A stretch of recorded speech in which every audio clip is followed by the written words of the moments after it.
आज online class में 12वीं के केमिस्ट्री के आज हम क्लास में केमिस्ट्री क्लास में कुछ अभ्यास प्रश्नावली को सॉल्व करेंगे। जैसे कि इसमें एक प्रश्न लिखा गया है कि एक यौगिक HCP हेक्सागोनल क्रूज संरचना बनाता है जिसमें 0.5 अर्थात आधा मोल में कुल कितनी रिक्तिकाएं एवं उसमें कितनी टेट्राहेड्रल स्फल की रिक्तिकाएं होंगी। तो कैसे सॉल्व करेंगे, इसे डिस्कशन करना है। तो पीछे में पढ़ा था कि यदि कणों की संख्या n हो तो n इक्वल टू n होता है ऑक्टाहेड्रल बॉन्ड्स की संख्या। ऑक्टाहेड्रल बॉन्ड्स अर्थात किसी भी टाइप के क्लोज पैकिंग में HCP में यदि अवयवी घटक अणु की संख्या n हो तो उतनी ही संख्या होती है अष्टफलकीय रिक्तिकाओं की। और दूसरा, यदि अणुओं की संख्या n हो तो 2n के बराबर होता है टेट्राहेड्रल बॉन्ड्स का नंबर। तो इसी फार्मूले पे हम इसका कैलकुलेशन करेंगे। तो सॉल्यूशन क्या होगा, एक मोल बराबर होता है 6.022 इंटू 10⁻²3। अब यहाँ पे मोल दिया कितना 0.5 मोल, अर्थात 0.5 मोल में कितने अणु होंगे, अणु अथवा परमाणु होंगे। तो यहाँ पे 0.5 मोल इक्वल हो जाएगा 0.5 इंटू 8 से मल्टीप्लाई कर देंगे 6.022 इंटू 10⁻23। 0.5 या हाफ, जैसे इसका इसे मल्टीप्लाई करेंगे हाफ का तो ये हो जाएगा 3.011 इंटू 10⁻23। अब चूंकि फार्मूला दिया है n इक्वल टू n क्या ऑक्टाहेड्रल बॉन्ड्स अर्थात तो एक मोल में 0.5 मोल में कुल अणुओं की संख्या 3.011 × 10⁻23 है। तो इस HCP संरचना में ऑक्टाहेड्रल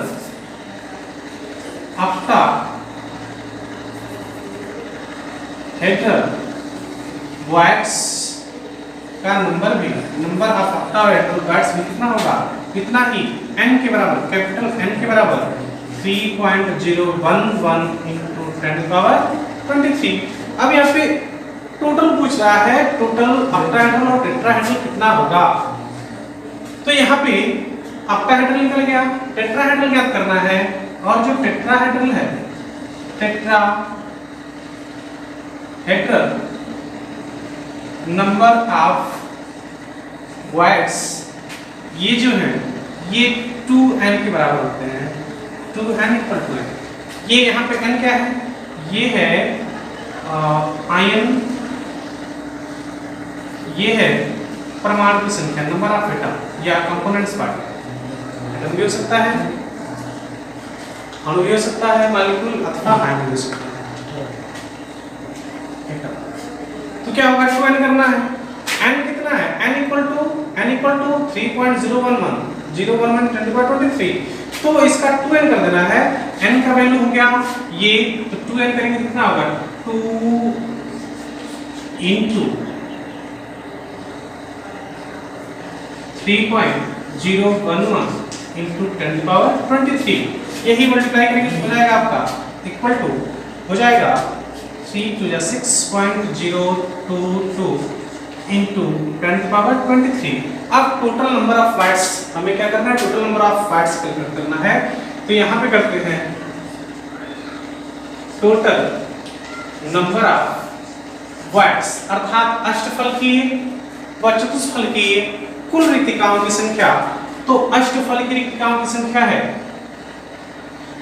अष्टफलकीय क्या है 3.011 into 10⁻23 plus octahedral number of bytes है 6.022 इंटू 10⁻23। इक्वल करेंगे तो क्या होगा, ये 1 2 3 और 2 1 3 हो जाएगा 69 9.0 के 2 और 1 हो गया 3, 2 और 1 3 इंटू 10⁻23। यहाँ भी लिख सकते हैं आप इक्वल टू बगल में ये वैल्यू आ रहा है आपका 9.033 इंटू 10⁻23। अर्थात HCP व्यवस्था वाली जो यूनिट की संरचना है इसमें कुल रिक्तिकाओं की संख्या होगी 9.033 इंटू 10⁻23 और ऑक्टाहेड्रल की वैल्यू होगी 3.01 इंटू 10⁻23। पूछा क्या गया है टोटल मिल गया 9.033 10⁻23 और टेट्राहेड्रल का वैल्यू यहाँ है।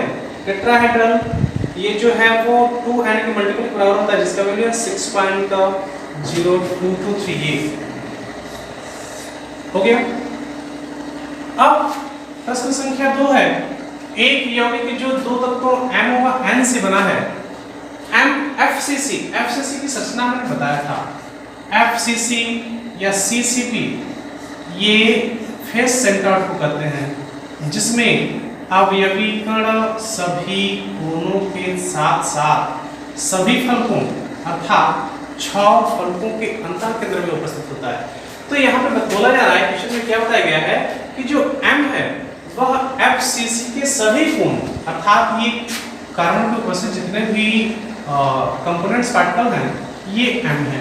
तो चूंकि क्यूब पे 8 कोने होते हैं अर्थात M की संख्या यहाँ पे 8 की होगी। और हमने बताया था कि कोनों पर उपस्थित अवयवी घटक का जो योगदान है रोल है वो 1/8 का होता है। तो यहाँ पे M जो कोनों पे है उसका 1 का योगदान कितना होता है 1/8। एक M का वैल्यू हो गया M 1/8। अब चूंकि M जो है वो 8 जगह पे है तो हो जाएगा वैल्यू इसका 8 कोने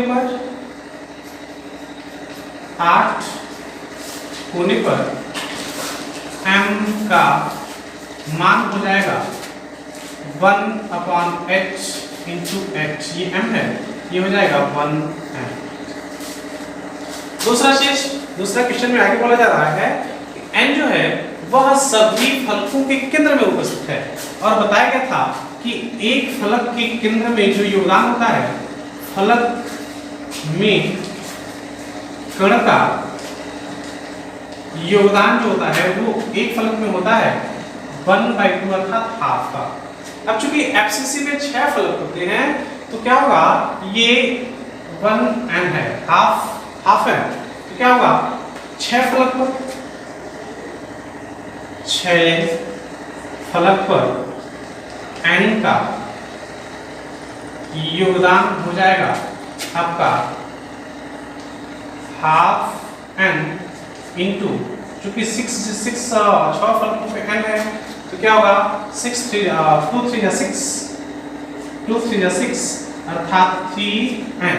तो क्या हुआ जो m है इसका वैल्यू 1 का है और जो n है इसका वैल्यू 3 का है।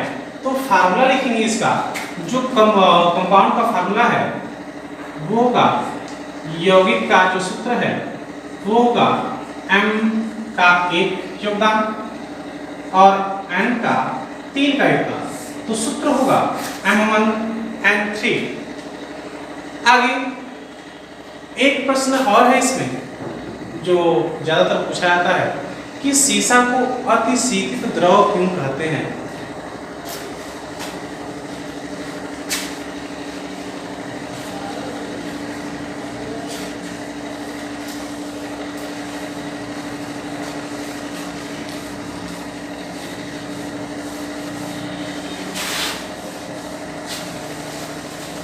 सीसा को अतिशीतित द्रव क्यों कहते हैं।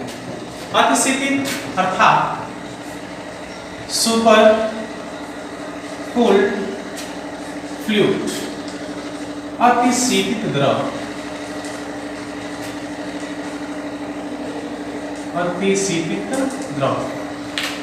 सीसा को अतिशीतित इसलिए कहते हैं यह अमार्फस है।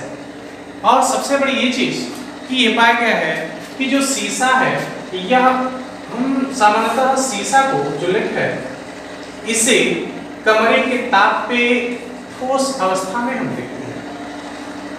लेकिन ये जान लीजिए कि कमरे के ताप अगर हम नॉर्मल 25 डिग्री सेल्सियस, तो कमरे के ताप पर जो शीशा है वो सुपर कूल्ड है, अत्यधिक ठंडा है, अत्यधिक ठंडा है, इसलिए यह ठोस अवस्था में है।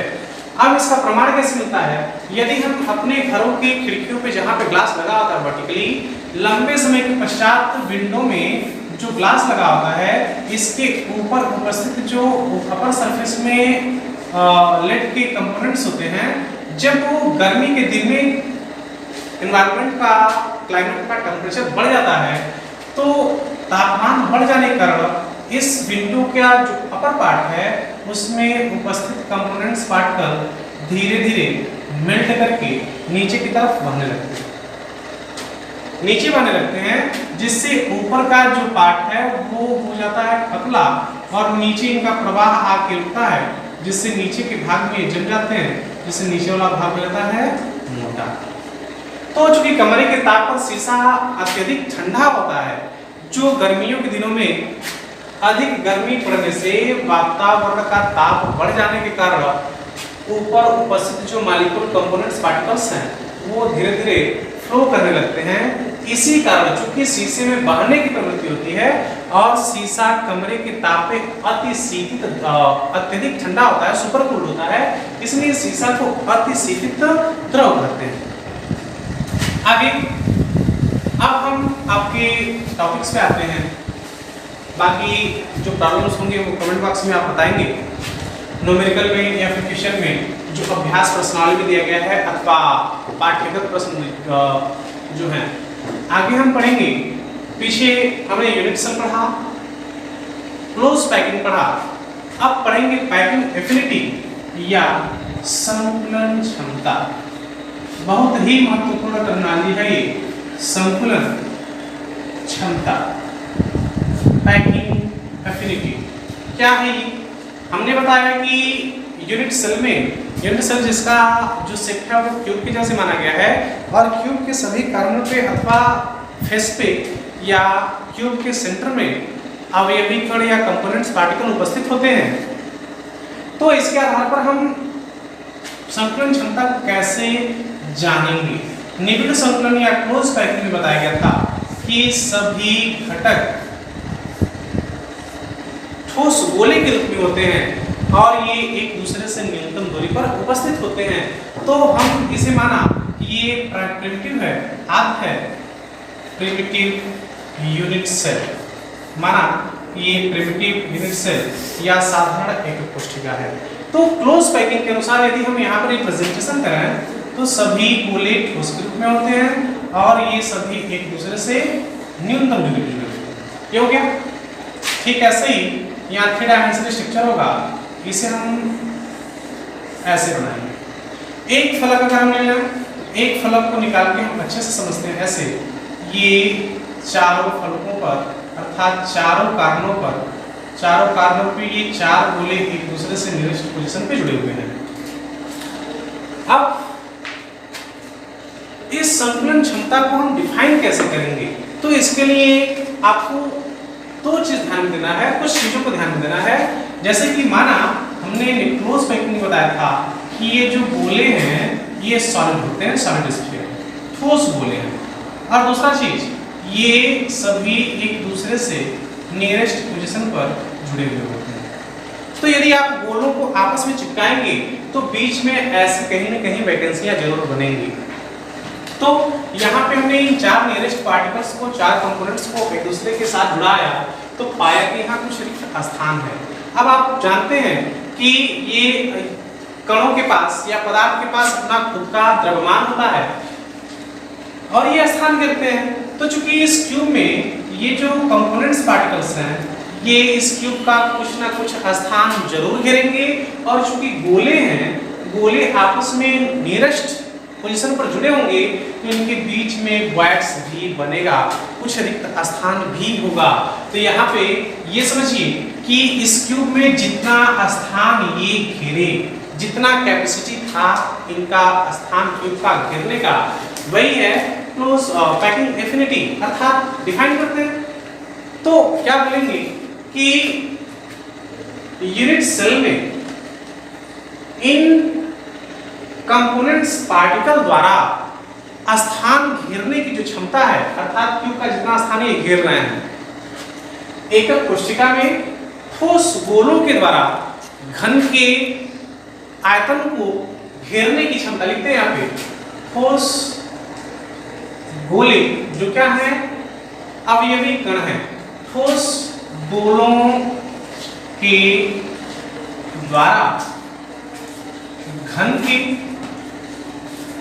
स्थान को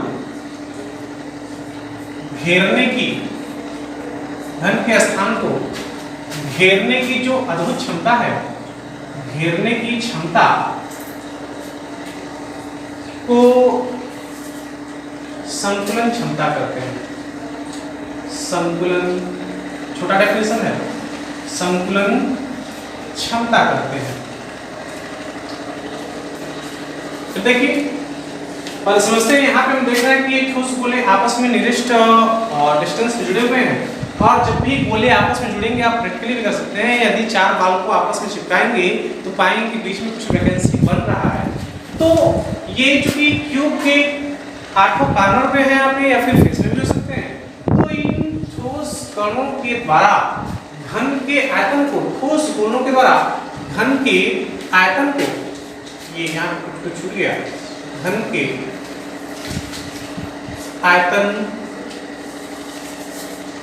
आयतन को होगा, स्थान की जगह पे आयतन कर लीजिएगा, घन के आयतन को घेरने की क्षमता, उसको पैकिंग एफिनिटी करते हैं। तो यहाँ पे ये जो संकुलन क्षमता है, इसे हम सूत्र के रूप में रिप्रेजेंट कर सकते हैं। संकुलन क्षमता, देखिए क्या हो रहा है, यहाँ पे ठोस गोले घन का स्थान घेर रहे हैं, क्या बोलेंगे, क्योंकि ये अवयवी कण है, तो अवयवी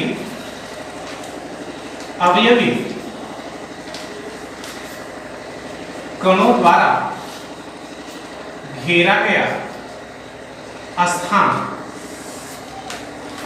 या उनका आयतन बटा घन का आयतन।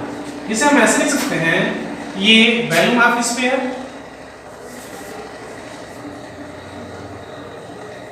Volume of sphere upon volume of cube, volume of sphere upon volume of cube. यही से हम डिफिनेशन दे सकते हैं कि ठोस गोलों के द्वारा घन के आयतन को घेरने की क्षमता, ठोस गोलों के द्वारा घन के आयतन को घेरने की क्षमता को ही संकुलन क्षमता कहते हैं। अब आगे हम पढ़ेंगे प्रतिशत संकुलन क्षमता। यही यदि हम परसेंटेज लगा दें, प्रतिशत क्या करते हैं, प्रतिशत संकुलन क्षमता, तो क्या होगा, संकुलन क्षमता में जैसे ही हम 100 से मल्टीप्लाई कर देते हैं, क्या होगा, volume of sphere upon volume of cube into 100, volume of sphere upon volume of cube into 100 is called percentage packing affinity, संकुलन क्षमता। जैसे ही प्रतिशत संकुलन क्षमता में हम संकुलन क्षमता में 100 से मल्टीप्लाई करते हैं तो प्रतिशत संकुलन क्षमता प्राप्त हो जाता है। अब हमने यूनिट सेल के 4 टाइप पढ़े, साधारण एकक कोशिका, केंद्रीय में 3, फलक, अंतः और अंत्यः एकक कोशिका के बारे में। तो आगे हम अगले वीडियो में आपको बताएंगे कि किस प्रकार से सभी प्रकार के एकक कोशिकाओं में संकुलन क्षमता का निर्धारण किया जाएगा, उसकी सूत्र की व्युत्पत्ति और कितना स्थान सभी प्रकार के एकक कोशिकाओं में ये ठोस घेरते हैं, उसके बारे में हम अगले वीडियो में डिस्कस करेंगे।